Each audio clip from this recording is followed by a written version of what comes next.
आंखें बंद करो। ये क्या कर रहे हैं? बड़ी मोहब्बत से देखता रहा हूँ तुम्हें, कहीं मेरी मोहब्बत की नजर ही ना लग जाए।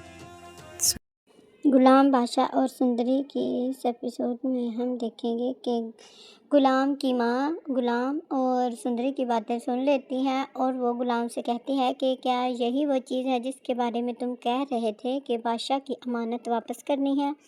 तो गुलाम उसको बताता है तो उसकी माँ कहती है कि उसकी अमानत उसके हवाले कर दो, लेकिन सुंदरी गुलाम और उसकी माँ के आगे मिन्नतें करती है कि वो उसके हवाले उसको ना करें, वो अपने घर में उसको नौकरानी बनाकर रख लें, क्योंकि वो गुलाम से प्यार करते हैं और उससे शादी करना चाहती है।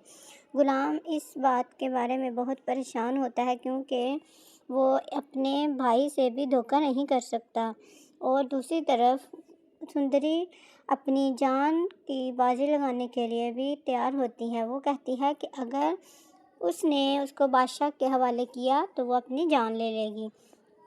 अब गुलाम बहुत टेंशन और परेशानी में है कि वो क्या करे, क्योंकि वो सुंदरी को भी नहीं छोड़ सकता और अपने भाई को भी धोखा नहीं दे सकता।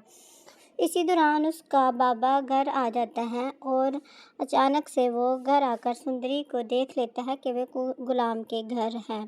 वो गुलाम को थप्पड़ मारता है और उसको कहता है कि मैंने तुम्हें कहा था कि सुंदरी को घर नहीं लेके आना, इसको वहीं छोड़ आओ। इसी दौरान फिर सुंदरी उससे बात करती है कि आप इसको कुछ ना कहें, इसमें इसकी कोई गलती नहीं है, मैं अपनी मर्ज़ी से आई हूँ। तो गुलाम का बाबा जो है दाजी, वो गुलाम को ये हुक्म देता है कि तुम सुंदरी से शादी करो और इसको लेकर कहीं दूसरी जगह चले जाओ जहाँ पर कोई भी तुम्हारे घर ना आए जाए, यहाँ तक कि बादशाह को भी इस लड़की के बारे में नहीं पता चलना चाहिए। उसका बाप तो बादशाह से इसलिए छुपा रहा होता है क्योंकि वो उसकी खुर्शीद की बेटी है। खुर्शीद जो कि अपनी बेटी की तलाश में लगी हुई है, तो बादशाह को कहीं ये पता न चल जाए कि खुर्शीद की बेटी ही सुंदरी है।